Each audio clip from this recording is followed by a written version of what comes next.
Bienvenue dans Full Body Theory. Ici, on parle de science simplement pour améliorer son corps et donc sa vie. Moi, c'est Nicolas Richard et je vous souhaite une très bonne année 2026. Et aujourd'hui, on va voir comment réussir à passer une très bonne année 2026. Donc, je vais vous expliquer comment réussir vos projets, comment réussir à avoir son physique de rêve et comment réussir à rester en bonne santé, pas se blesser et avoir le plus d'énergie possible pendant vos journées pour être capable justement d'atteindre vos objectifs. Ça se résume quand même à un point principal qui est un neurotransmetteur du plaisir, c'est comme ça qu'on le définit souvent, c'est la dopamine. Qu'est-ce que c'est la dopamine concrètement, sans passer par des mots scientifiques qui vont vous saouler? C'est une jauge que vous avez dans votre corps. Plus elle est élevée, plus vous allez avoir envie de faire des choses difficiles et moins vous allez avoir envie de faire de la merde. La merde, c'est quoi? C'est scroller sur les réseaux, jouer aux jeux vidéo, regarder du porno ou faire toute autre chose qui ne correspond pas à un but précis que vous avez dans votre vie. Par exemple, monter un business, réussir à avoir un physique de fou furieux, être en meilleure santé, réussir à se faire de nouveaux potes et garder vos potes, être un pilier pour votre famille ou trouver votre femme de vos rêves. Tout ça, ça se résume à un point vraiment concret, c'est d'avoir de la dopamine élevée. Qu'est-ce que ça change d'avoir de la dopamine élevée ou non? Ça va vous permettre d'être capable de faire des choses un peu chiantes qui vont vous obtenir des résultats hyper intéressants et impressionnants sans avoir envie de faire autre chose. Je donne un exemple concret, lire un livre qui vous donne des informations. Vous avez peut-être comme objectif cette année de lire des livres, ou vous avez déjà eu cet objectif il y a quelques années, mais vous avez fait tout le temps de la merde, vous n'avez jamais réussi à finir un livre intéressant. Alors là, je parle de livres plutôt informatifs, hein, les livres romancés, etc. C'est beaucoup plus simple à lire. Mais par contre, un livre qui vous donne des infos, par exemple celui-là, sur comment avoir du self-control, qui est en anglais d'ailleurs, si vous arrivez à lire ce genre de livre pendant 15-30 minutes, 1 heure, sans avoir envie de faire autre chose, d'aller sur votre téléphone, de penser à autre chose ou d'arrêter complètement le livre, c'est que vous avez des seuils de dopamine très élevés. Si vous êtes incapable de lire ce livre pendant 5 minutes sans faire autre chose, donc sans penser à autre chose et sans aller sur votre téléphone, vous avez des seuils de dopamine éclatés au sol et vous ne réussirez rien cette année. Parce qu'en fait, faire des choses intéressantes, c'est toujours compliqué et long. Et le problème quand vous avez un seuil de dopamine qui est très bas, c'est que vous n'avez pas envie de faire des trucs longs. Vous avez envie de faire des trucs courts qui vous rapportent, une récompense immédiate, comme scroller sur les réseaux, qui est vraiment le truc de base, d'une personne qui a une dopamine éclatée au sol. En gros, quand vous scrollez sur les réseaux, le but que vous avez, c'est de trouver une nouvelle vidéo qui va vous donner une récompense. Donc vous allez scroller, boum, récompense. Vous allez scroller, boum, récompense. Donc votre corps fait un léger effort, il bouge juste le doigt comme ça, et vous avez une récompense directe, boum. Donc qu'est-ce que ça va faire? Votre niveau de dopamine, il n'a pas besoin d'être aussi haut pour avoir des récompenses aussi rapides. Donc au final, votre dopamine va faire, bam, va taper en haut, en haut de la jauge. Donc ça dépend de votre jauge, mais on va dire qu'elle est là de base. Vous allez scroller, ça va faire bam, récompense, bam, récompense, bam, récompense. Votre corps va se dire, bah attendez là, il n'y a pas besoin d'avoir un seuil de dopamine aussi haut vu qu'on a des récompenses immédiates. Baissons le seuil de dopamine. Le seuil de dopamine, du coup, il est réduit au maximum. Et c'est là où il y a le genre de personnes, peut-être que vous en faites partie, qui scrollent comme un zinzin en mode ta ta ta ta ta ta ta. Bah là, votre seuil de dopamine il est éclaté au sol et vous pourrez jamais vous mettre devant un PC et commencer un projet. Vous pourrez jamais ne rater aucune séance de musculation parce que de temps en temps, vous allez être appelé par autre chose, genre les jeux vidéo ou votre téléphone pour éviter une séance et du coup, vous ne réussirez rien pendant l'année. Pour réussir à augmenter votre niveau de dopamine, c'est assez simple. Du coup, faites des choses dures, arrêtez de faire des choses simples, arrêtez de scroller, arrêtez de prendre de la drogue, arrêtez le porno, arrêtez les jeux vidéo, ou en tout cas les réduire, arrêtez le sucre raffiné ou le réduire et avoir un sommeil de qualité. Je vous donne un plan simple à suivre. Vous prenez une semaine là, votre première semaine de l'année, vous la prenez à ne rien faire de tout ce que je viens de vous dire. Vous scrollez pas du tout. Vous arrêtez de zoner, sur YouTube et cetera. Vous essayez de regarder des trucs longs et pas méga montés, genre comme les vidéos de Squeezie par exemple. Donc des trucs chill et longs. Vous lisez, vous allez marcher sans rien, donc sans, écouteurs pour écouter des podcasts, quoi que ce soit. Vous allez juste marcher comme ça. Vous allez éviter les sucres raffinés, vous n'allez pas prendre de drogue, mais ça, j'ose espérer que vous ne le faites déjà pas et vous allez essayer d'optimiser votre sommeil. Si vous faites ça pendant une semaine, vous allez être choqué des résultats à la fin de cette semaine. Vous allez être capable de lire un livre pendant longtemps ou juste de vous poser et d'essayer de réaliser vos projets et vous raterez aucune séance de musculation. Par contre, ça va être super dur et vous allez être choqué comment ça va être dur de juste aller marcher sans rien faire. Vous n'allez pas du tout avoir envie de le faire et c'est justement pour ça qu'il va falloir le faire pour améliorer votre dopamine. Une fois que vous avez optimisé votre dopamine, ça va être archi facile de faire les choses que vous voulez faire pour cette année. Peu importe votre objectif, plus vous avez de dopamine, plus ça va être simple à le réaliser. Juste parce que vous allez avoir beaucoup plus envie de le faire et vous allez être beaucoup moins tenté par d'autres choses beaucoup plus faciles. Ensuite, il y a un équilibre à trouver. Par exemple, si vous kiffez les jeux vidéo, jouez de temps en temps une, deux, trois games de LoL par exemple, pas plus par jour. Et ensuite, le reste du temps, vous optimisez votre dopamine. Il y a d'autres trucs qui permettent d'optimiser votre dopamine, mais moi je trouve ça pas trop intéressant, genre la douche froide, ça vous permet d'optimiser énormément votre dopamine, donc ça peut être bien pour ceux qui ont une dopamine éclatée de base, sauf qu'il y a beaucoup d'effets négatifs sur la douche froide, notamment sur la prise de muscle, parce que ça réduit votre prise de muscle après les études. Donc à voir, mais si vous avez vraiment des seuils éclatés, je vous recommande de le faire. Sinon, si vous avez des seuils à peu près ok, mais un peu moyen, bah faites tout ce que je vous ai dit, ça suffira largement. Une fois que vous avez optimisé votre dopamine, il va falloir croire en ce que vous faites. Là, on va parler de musculation, je vais prendre l'exemple de la musculation, mais ça marche avec tout ce que vous voulez entreprendre, genre courir, etc. Il faut croire au fait que vous allez y arriver et que c'est important de le faire.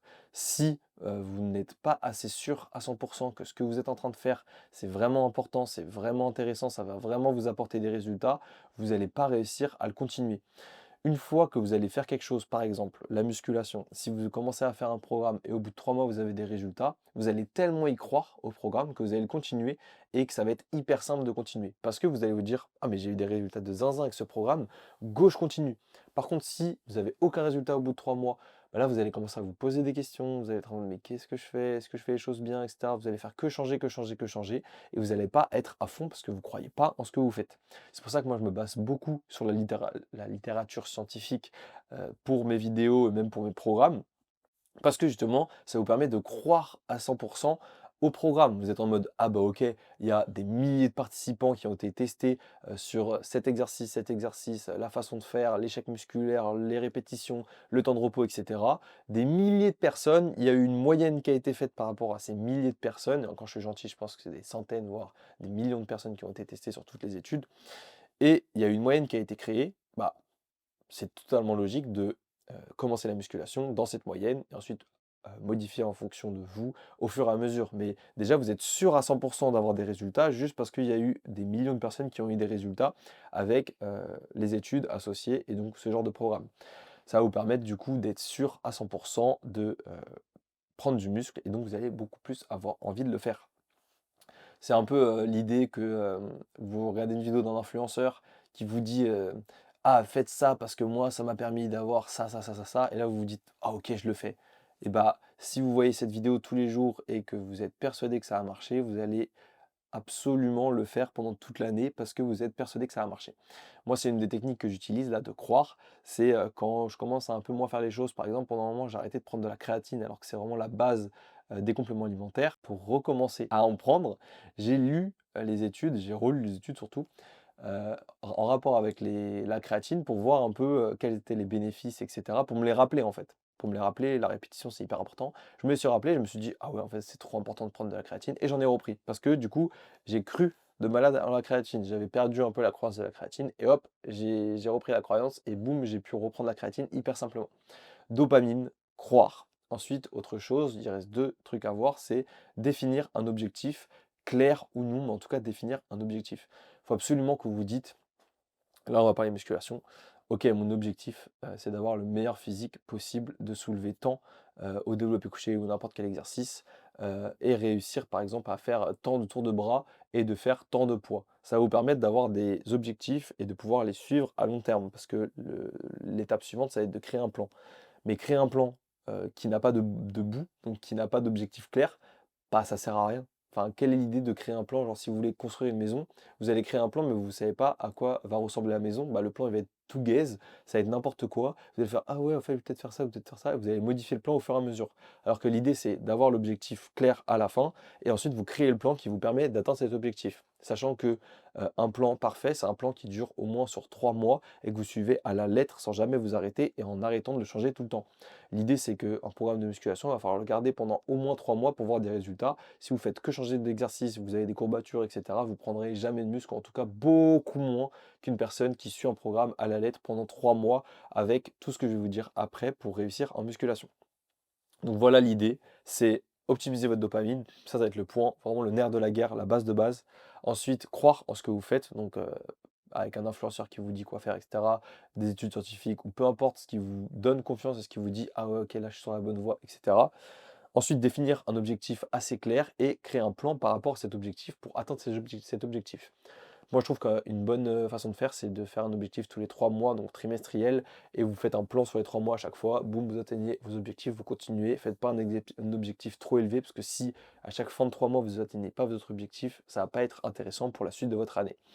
Donc voilà déjà les bases. Maintenant, je vais vous expliquer comment atteindre son objectif physique cette année. Il y a vraiment des bases, mais vraiment qu'il faut absolument faire. Donc là, je vais renforcer votre croyance là, maintenant pour être sûr à 100 de prendre du muscle.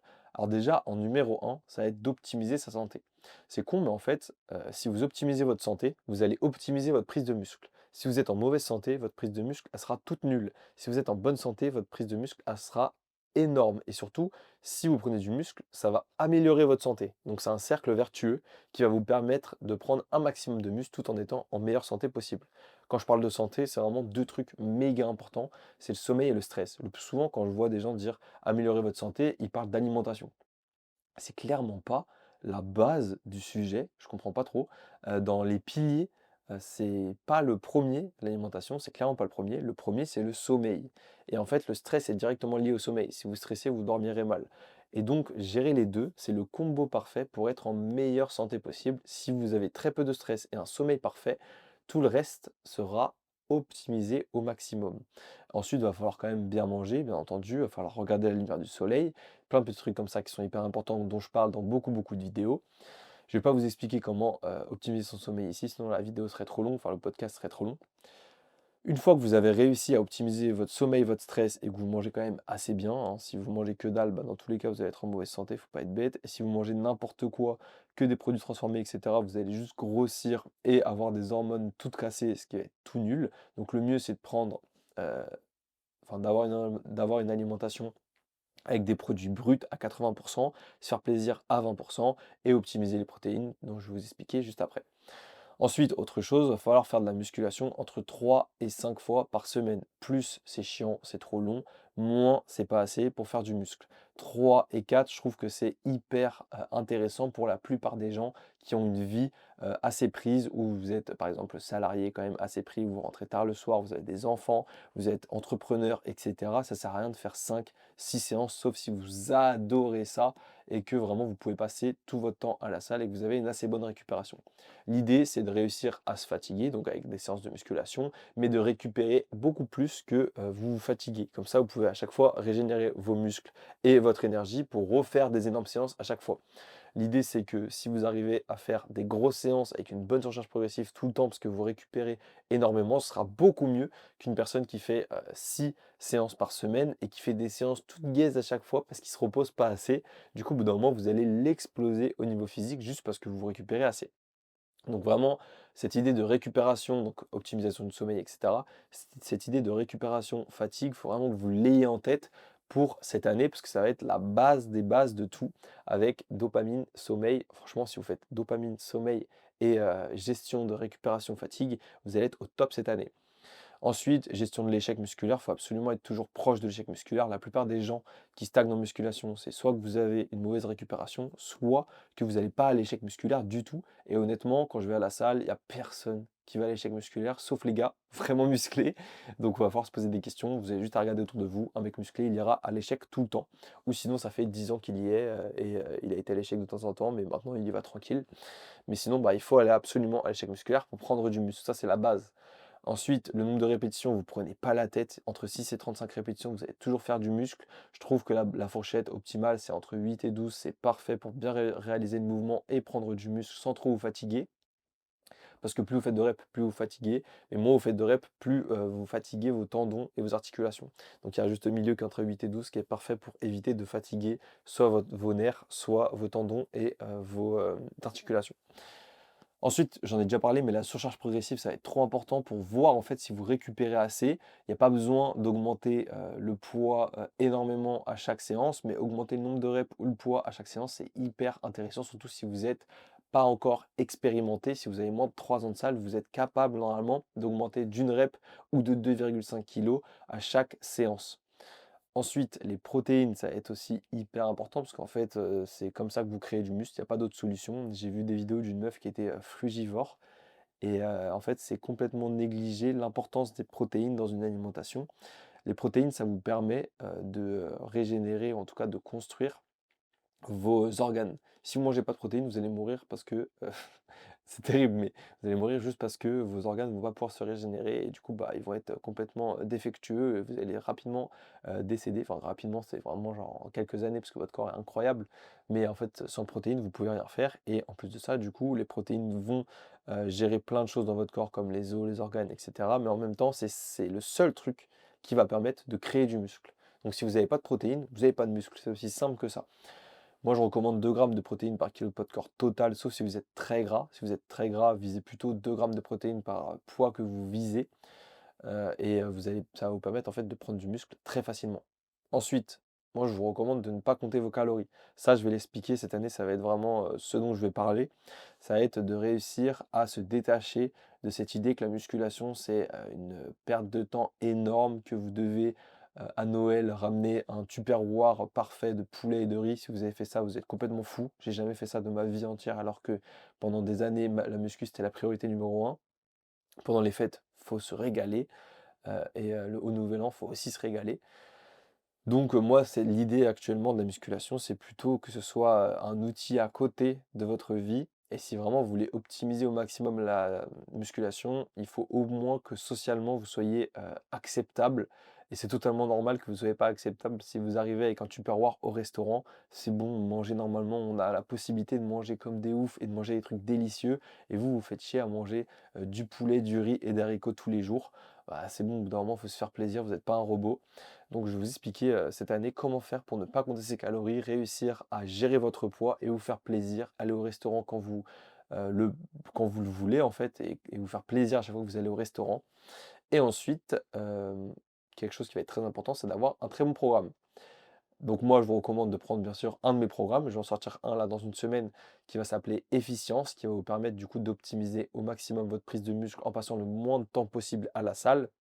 Donc l'idée, c'est que moi j'ai créé déjà Optimisation, qui est un programme où vous allez 100% à la salle au maximum, vous vous reposez de malade et vous pensez qu'à la muscu tout le temps, bah, ça c'est optimisation. Vous optimisez au maximum vos résultats.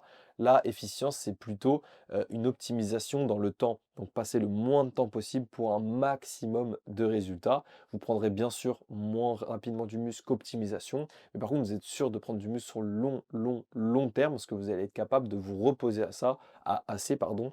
Comme je vous expliquais, la balance repos-fatigue, bah, avec efficience, vous allez pouvoir vous reposer très facilement et du coup prendre un maximum de muscle sur le long terme. Optimisation, c'est vraiment pour les personnes qui sont au chômage, qui sont salariés assez chill, qui ont beaucoup de télétravail, qui n'ont pas trop de charge de travail, qui sont pas papa, qui sont pas entrepreneurs, qui ont vraiment beaucoup de temps pour se focus entièrement à la musculation, qui ont un bon sommeil, une bonne gestion du stress, etc. Pour toutes les autres personnes, je vous recommande Muscu sans prise de tête. Je vous mets les liens de tous mes programmes en dessous. Ou Efficience qui arrive bientôt. Donc Muscu sans prise de tête, c'est pour vous expliquer comment vivre autour de la musculation, en plus d'avoir un programme qui est court et intense. Et Efficience, c'est vraiment que un programme qui vous permet du coup de faire 3 4 séances par semaine de moins de 45 minutes. Donc voilà pour ce podcast. J'espère que ça va énormément vous aider pour cette année et que vous allez pouvoir suivre bien comme il faut les conseils. Renseignez-vous énormément sur la dopamine pour la gérer au maximum. C'est le nerf de la guerre. Dopamine et sommeil avec le stress, c'est ce qui va vous permettre de gérer parfaitement votre année. Je continue du coup les podcasts une fois par semaine où j'expliquerai pas mal de choses en rapport avec moi, la science et comment voir la musculation et même votre vie en général pour optimiser au maximum. Je vais faire aussi beaucoup de vidéos YouTube là cette année, normalement une tous les 4 jours et ensuite les vidéos TikTok, Insta, je vais en faire énormément aussi. Le but c'est de balancer beaucoup, beaucoup de contenu pour, vous faire comprendre un peu mon univers, comment, je fais pour rester musclé, avoir une vie sociale, avoir, une bonne relation de couple, ne avoir très peu de stress, bien gérer mon sommeil, bref, faire plein de choses qui permettent d'être en meilleure santé possible et de quand même être dans le top 1 des cracks, niveau physique ou même niveau entrepreneurial et cetera. L'idée, c'est pas d'être moyen, l'idée c'est, d'être en super bonne santé et d'être un crack quand même tout en, ayant du temps pour faire plein de choses sociales comme, du coup, avoir des amis, avoir des bons potes, avoir une femme avec laquelle vous voulez vous marier, avoir des enfants et cetera, être prêt à avoir des enfants. Bref, tout ce qui fait qu'une vie est belle, donc optimiser, son physique et sa santé, tout en ayant une vie sociale acceptable et super pour une vie parfaite. On se dit à la prochaine, ciao.